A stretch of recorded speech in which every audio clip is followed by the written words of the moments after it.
Assalamualaikum warahmatullahi wabarakatuh.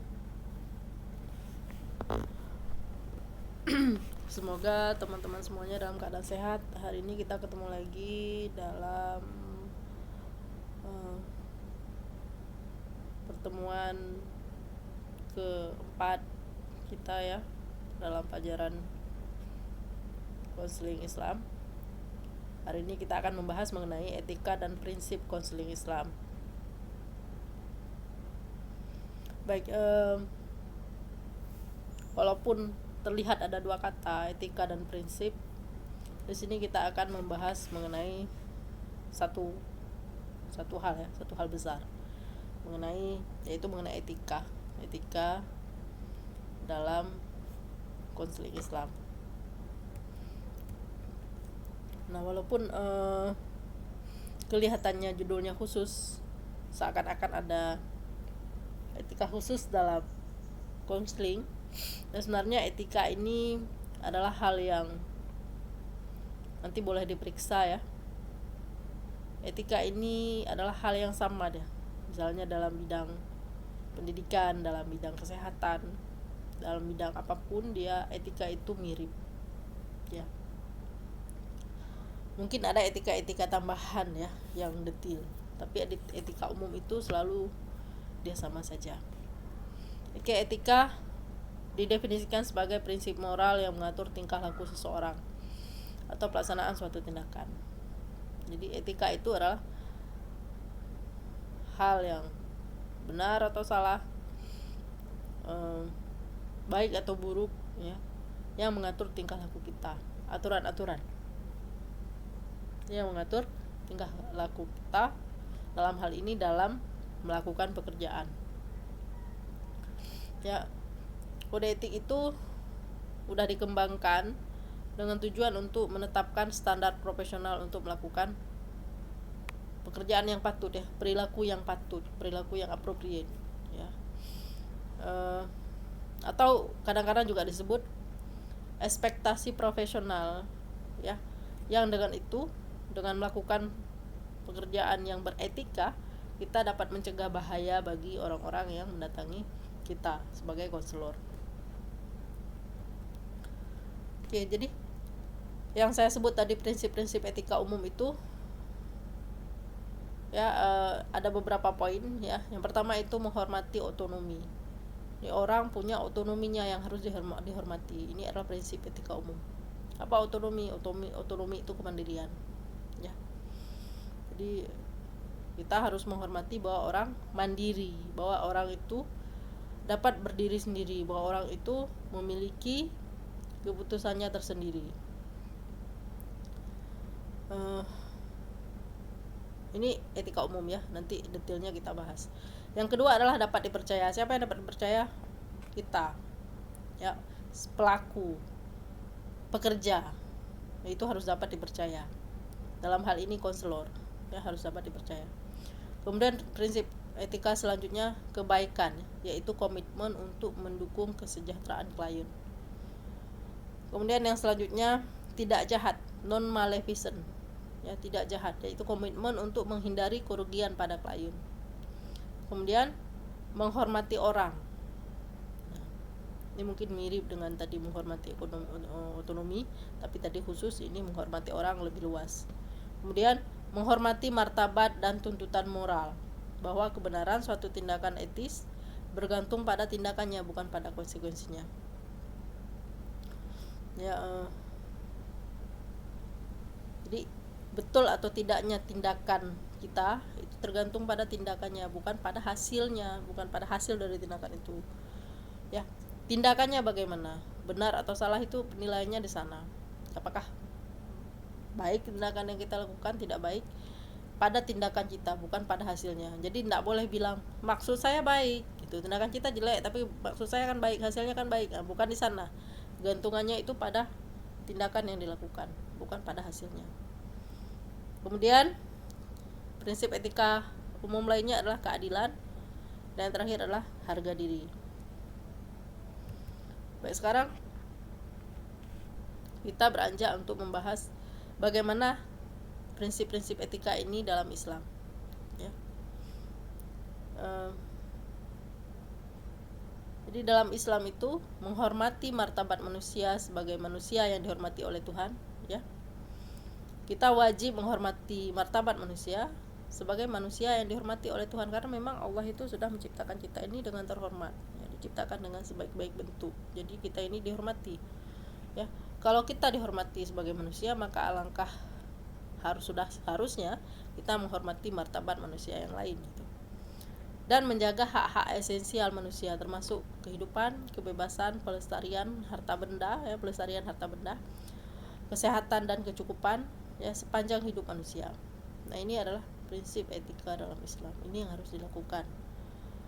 Islam mendukung menjamin hal ini, bahwa kita wajib menghormati martabat manusia, menjaga hak-hak yang penting bagi manusia tersebut, termasuk kehidupannya, kebebasannya, harta bendanya, kesehatan dan kecukupannya, ya, sepanjang hidup manusia.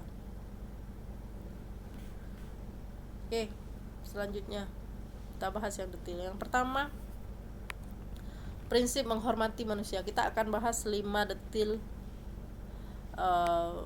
etika, ya. Yang pertama, menghormati manusia. Itu sudah dinyatakan dalam surat Al-Isra ayat 70, ya, yang menunjukkan bahwa dan sungguh kami telah memuliakan anak cucu Adam. Nah, ini Allah yang sebutkan bahwa Allah sudah memuliakan anak cucu Adam. Jadi ini menyiratkan bahwa manusia itu harus dijaga dalam kesehatan dan kesejahteraan yang penuh dia. Ya. Jadi ayat ini juga menyiratkan bahwa kita harus menghormati kepribadian, ya. Urusan dan rahasia pribadi orang itu harus dapat kita hormati. Haknya untuk menerima semua informasi yang relevan dan prosedur medis apapun, ya. Kenapa disebut dengan medis ini? Karena BK, bimbingan konseling, itu masuk dalam jalur kesehatan gitu, ya. Walaupun jadinya kesehatan jiwa, tapi secara umum dibahas kita ini masuk ke dalam kesehatan. Jadi manusia itu berhak menerima semua informasi yang relevan, ya, tentang prosedur medis apapun yang akan dikenakan kepadanya. Kita mau kasih apapun ke dia, maka kita harus beri informasi yang penuh sampai dia betul-betul sadar apa konsekuensi dari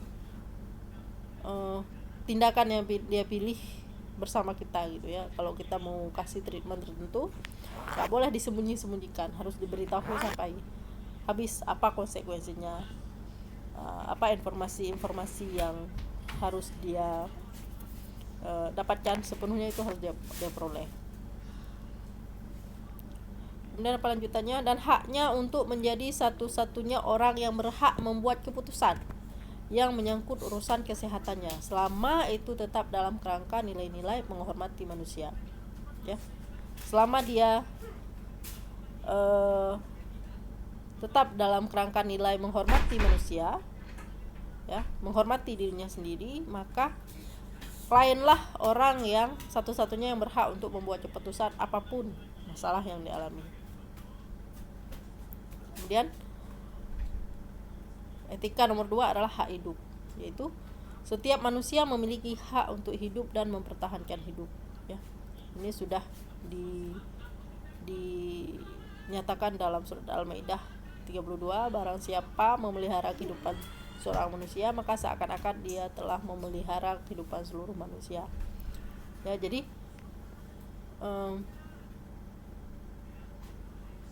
menjamin hak hidup ini bukan hanya soal fisik, tapi juga psikologi, sosial, dan spiritualnya. Oke. Jadi karena kita menjamin ini, maka kita harus mempertimbangkan baik-baik ketika kita melayani klien atau menangani klien, bahwa dia punya hak hidup, ya, dan hak untuk mempertahankan hidup. Jadi mempertahankan hidup dalam kondisi yang baik, mempertahankan psikologis dalam kondisi yang baik, ya, mempertahankan spiritual dalam kondisi yang baik, itu adalah haknya. Jadi hal apapun yang kita bicarakan nantinya, kita harus mempertimbangkan etika ini.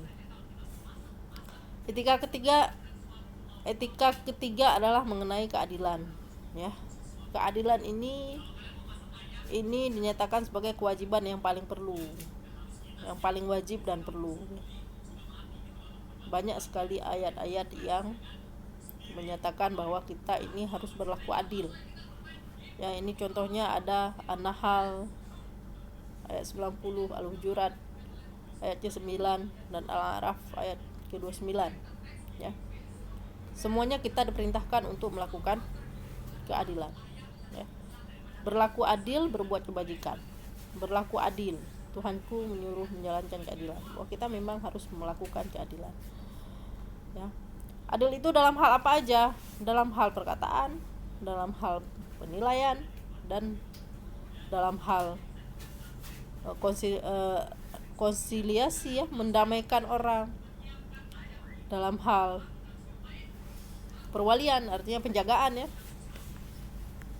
terhadap orang-orang yang membutuhkan penjagaan. Ini semuanya kita harus adil. Dan ini artinya kita harus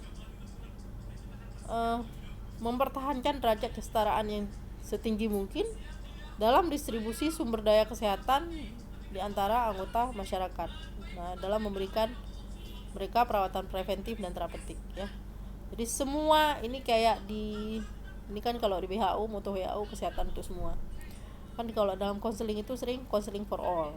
Nah, itu maksudnya bahwa konseling itu nggak boleh diskriminasi, nggak ada diskriminasi ras, jenis kelamin, kepercayaan, afiliasi politik, ya. Kalau di kita yang kecil-kecil, yang gini-gini nggak nampak nih, anak bodoh, anak nakal, nah itu nggak boleh. Atau anak yang apa biasanya nggak dapat, anak berbakat, nggak dipedulikan, anak yang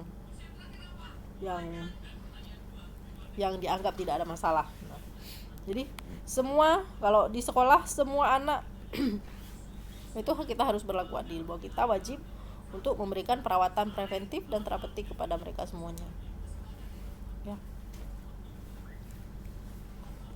Keempat, mengusahakan kebaikan kalau di sini, ya.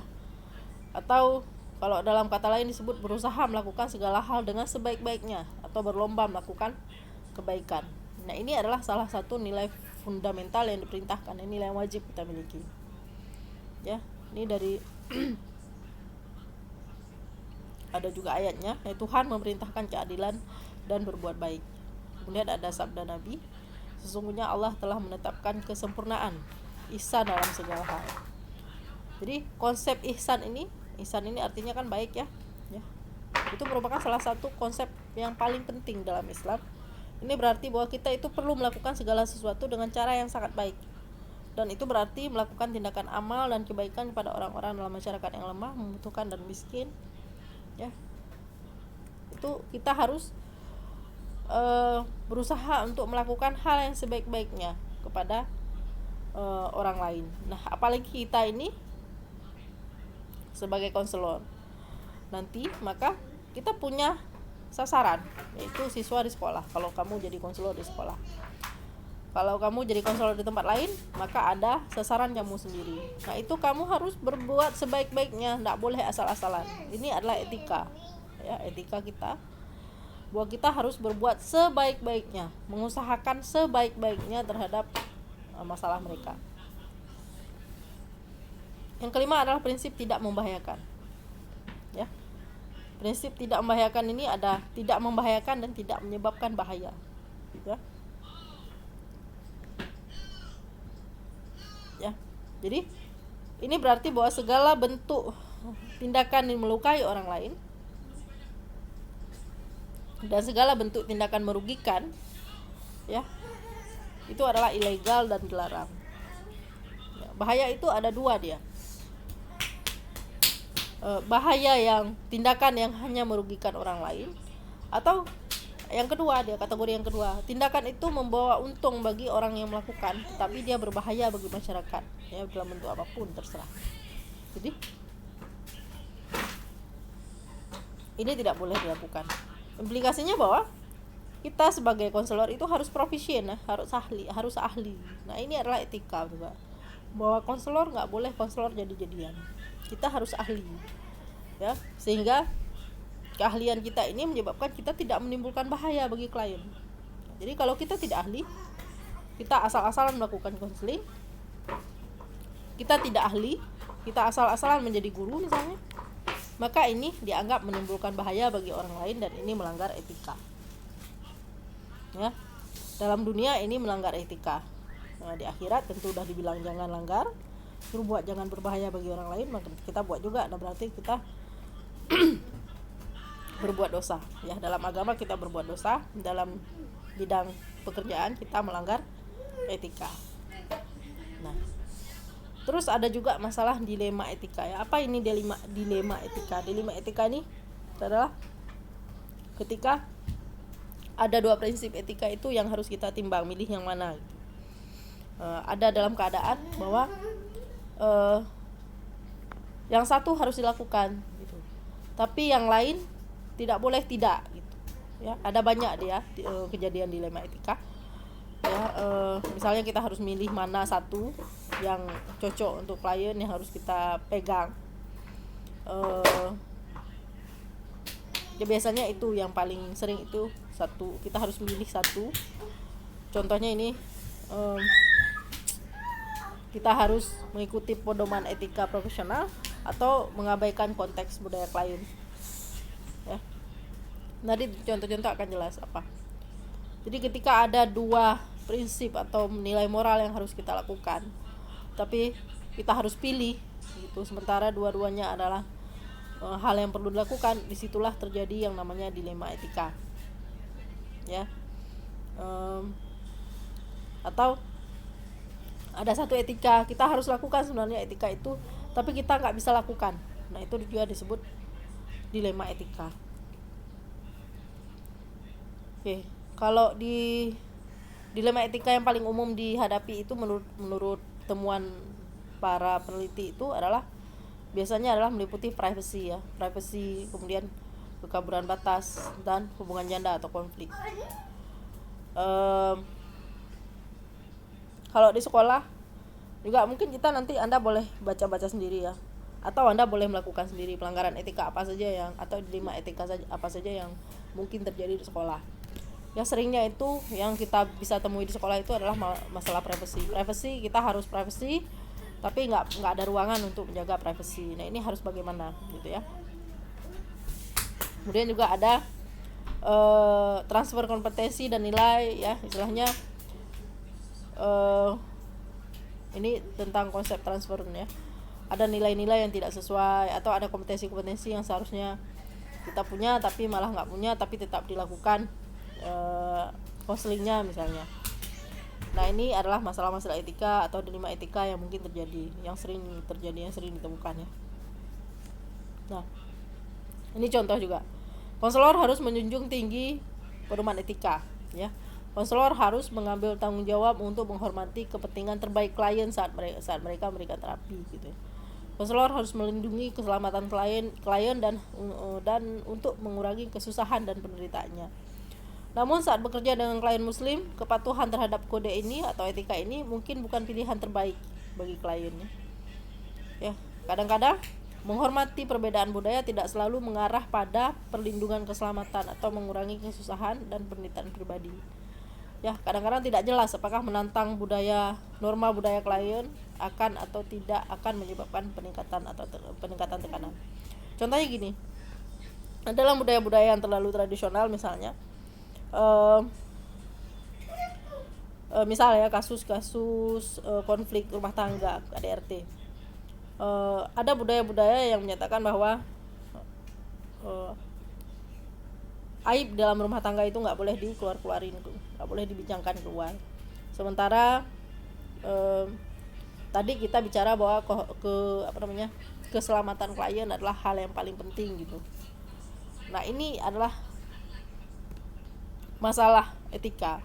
Kita nggak tahu harus bagaimana, karena secara budaya kita harus hormat budaya klien. Kenapa kita harus hormat budaya klien? Dia memang punya budaya gitu, punya keyakinan dalam diri dia bahwa ini adalah sesuatu yang harus tidak boleh diketahui oleh orang lain, tidak boleh ditangani misalnya. Sementara dalam prinsip kita sebagai konselor, keselamatan orang lain adalah hal yang perlu Nah ini kita harus apa gitu ya.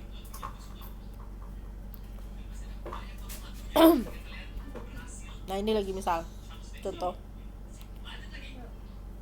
contohnya kita harus kita takut apakah harus mendukung klien gitu, untuk mendukung dia dalam pilihan-pilihan yang mungkin dianggap bertentangan dengan pandangan dunia Islam, misalnya aborsi ya, masalah hamil, masalah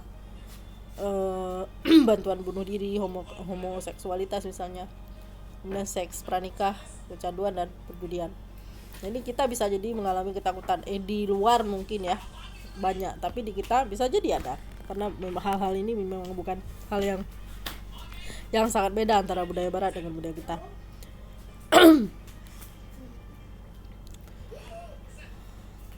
Terus juga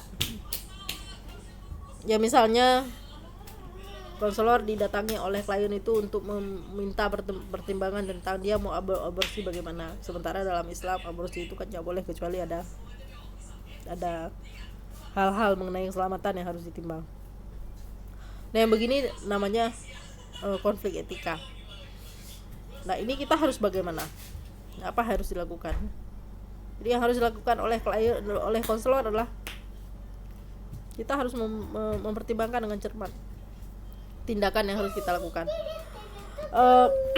Masalahnya memang kita harus melakukan sesuatu, harus kita timbang tindakan yang perlu dilakukan itu bagaimana. Dan di sini lagi dikatakan bahwa nggak ada kerangka tunggal yang cocok untuk setiap klien. Jadi nggak ada pilihan nggak ada panduan yang cocok, yang mungkin cocok untuk semua keadaan dilema etika itu. Jadi memang pertimbangan konselor sendiri itu memang harus kuat gitu. Dia harus betul-betul memikirkan bagaimana apa yang harus dilakukan. Karena kalau kita gagal untuk memilih,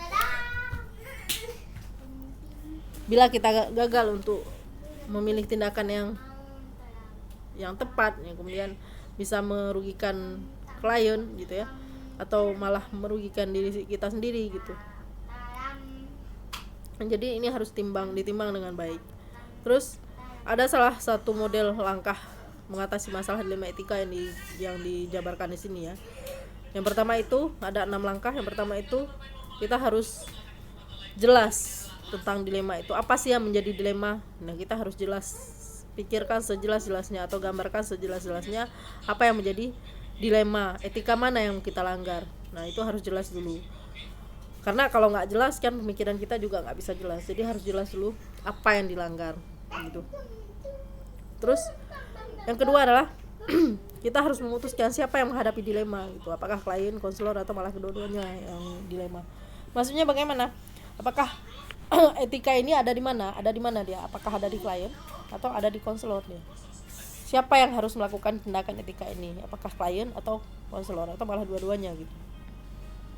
Itu harus juga kita kita tentukan dulu. Kemudian udah dapat yang ini, kemudian kita harus konsultasikan kode etiknya. Maksudnya apa? Kita ambil panduan etika kita. Nanti Anda cari ya panduan etika kita itu apa. Kita pasti punya panduan etika. Nah, panduan etika itu Anda harus cari dan Anda timbang bagaimana panduan etika itu. Nah, dalam masalah-masalah yang begini, kalau konfliknya itu membandingkan antara etika konseling dan etika agama misalnya, maka Anda harus timbang dua etika konseling bagaimana, etika agama bagaimana. Jadi mana yang nyangkut ya, harus ditimbang dua-duanya. Kemudian baru dari situ kita identifikasi tindakan. Setelah itu baru pilih arah tindakan. Kemudian kita laksanakan keputusan atau evaluasi hasil. Nah ini Nah ini sebenarnya kan langkah-langkah umum yang harus dilakukan, yang bisa lah kita lakukan sendiri. Tapi ini pedomannya. Ya walaupun ini terlihat sederhana, tapi ini harus kita ikuti. Ini dapat kita ikuti. Kalau misalnya nanti Anda dapat tambahan, ya boleh saja gitu ya, nggak apa-apa. Terus selain itu konselor juga perlu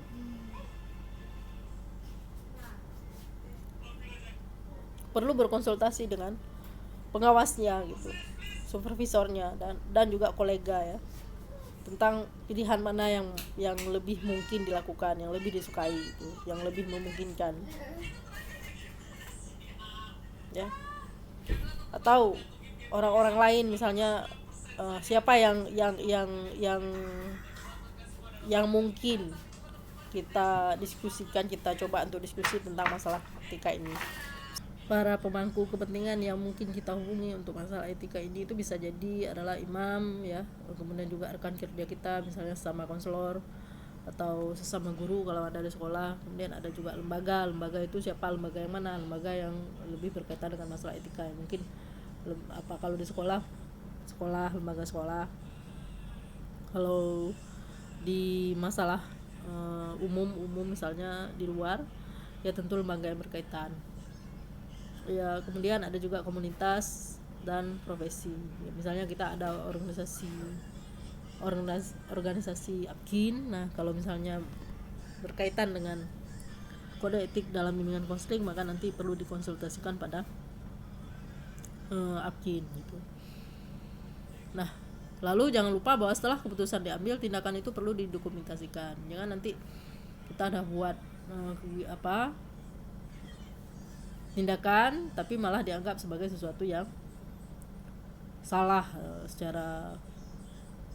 apakah secara hukum atau secara etika lainnya gitu.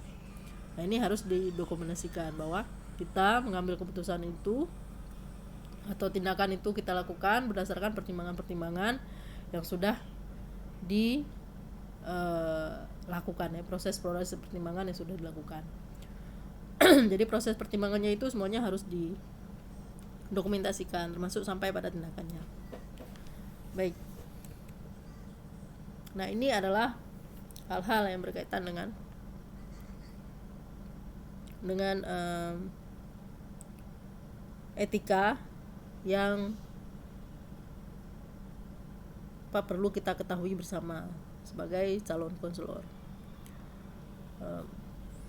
Anda mungkin bisa menemukan nanti di lapangan misalnya ya kalau dalam buku itu yang dibahas itu yang besar-besar contohnya ya, seperti misalnya aborsi, bunuh diri, itu yang dibahas. Nah kalau kita mungkin timbangannya lebih kecil-kecil karena memang jarang ketemu masalah-masalah yang kayak gitu. Masalah-masalah yang mungkin Anda akan temui, masalah etika adalah masalah privasi misalnya. Itu yang paling sering akan Anda temui di sekolah. Privasi ini bagaimana gitu ya, apakah dia kita pilih yang bagaimana, sementara misalnya di sekolah nggak ada ruangan ya, sementara privasi itu harus dijaga. Ini kan konflik atau dilema etika namanya. Nah ini perlu dicari bagaimana nanti penyelesaian yang lebih cocok dalam keadaan Anda di sekolah, karena tidak semua keadaan itu sama penyelesaiannya, tidak semua keadaan itu cocok. Misalnya ada sekolah yang walaupun tidak bisa privasi tapi boleh kita tetap melakukan konseling karena di situ misalnya karena gurunya nggak akan ikut campur. Nah, itu lain tindakannya, boleh dilakukan di situ. Tapi dalam tindakan guru ikut campur maka kita harus timbang hal yang lain gitu. Jadi banyak timbangan-timbangan yang harus memang betul-betul kita pikirkan supaya menghasilkan solusi untuk masalah dilema etika ini. Terus mungkin Anda akan bertanya, kok nggak ada bedanya Bu etika yang kita bahas ini dengan etika konseling gitu ya. Ya memang etika itu sebenarnya nggak banyak bedanya dia, karena memang yang dianut di dalam etika, misalnya etika konseling misalnya, itu adalah hal yang memang sudah ditimbang secara manusiawi gitu ya. Jadi keadaan-keadaan itu memang ada timbangan secara agama. Jadi memang prinsip-prinsip agama kita tidak terlalu beda dengan prinsip-prinsip kemanusiaan yang diakui secara universal. Ya misalnya menghormati orang, memang kita disuruh menghormati orang lain. Ya. Nah, nanti masalah etika ini kita harus karena memang ada nilai-nilai budaya yang kita nggak terlalu paham mungkin, dan nilai-nilai budaya yang mungkin kita nggak terlalu paham. Itu kita harus lebih banyak belajar tentang bagaimana sih sebenarnya etika itu, tentang bagaimana sih sebenarnya menghormati orang lain itu. Sebab mungkin kita nanti akan banyak pertanyaan ya, yang sebenarnya itu bukan karena kita bukan masalah etika, karena kita nggak paham mengenai etika itu. Misalnya guru-guru di sekolah, contoh ya, kasus guru-guru di sekolah misalnya anak yang ketahuan hamil malah dikeluarkan.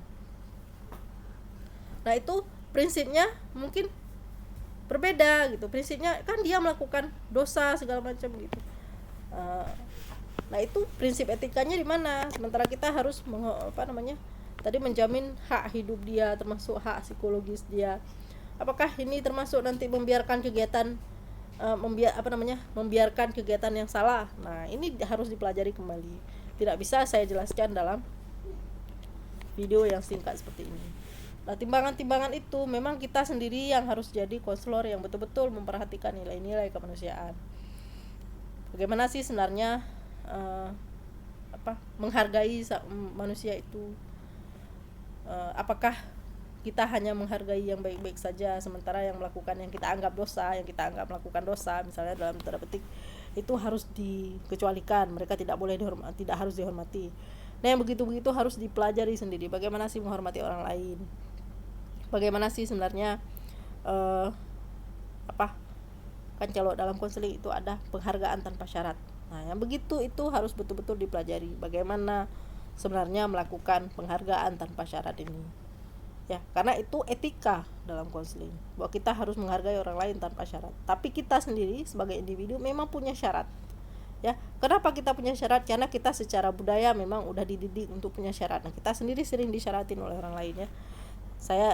Kita disayangi karena ada kondisi-kondisi tertentu ya, bukan semuanya disayangi, bukan hak kita untuk disayangi misalnya. Nah itu adalah hal-hal yang berkaitan dengan etika yang perlu kita pelajari lebih jauh, yang perlu kita dalami lebih jauh, sehingga nanti suatu saat ketika Anda menjadi dewasa, Anda akan paham bagaimana sih sebenarnya menghormati orang lain, bagaimana sih sebenarnya menjamin keselamatan orang lain gitu ya. Nah ini nanti dipikirkan aja, kalau ada pertanyaan boleh ditanya di grup. Baik, terima kasih atas atensinya pada video ini, semoga bisa membantu pembelajaran kita. Jangan lupa bahwa Anda punya tugas rangkuman singkat di e-learning, dan kalau ada yang tidak jelas silahkan ditanya di grup. Kalau saya nggak bisa jelaskan satu persatu, kita bisa jelaskan di video untuk pertemuan selanjutnya. Baik, terima kasih semuanya. Saya akhiri. Assalamualaikum warahmatullahi wabarakatuh.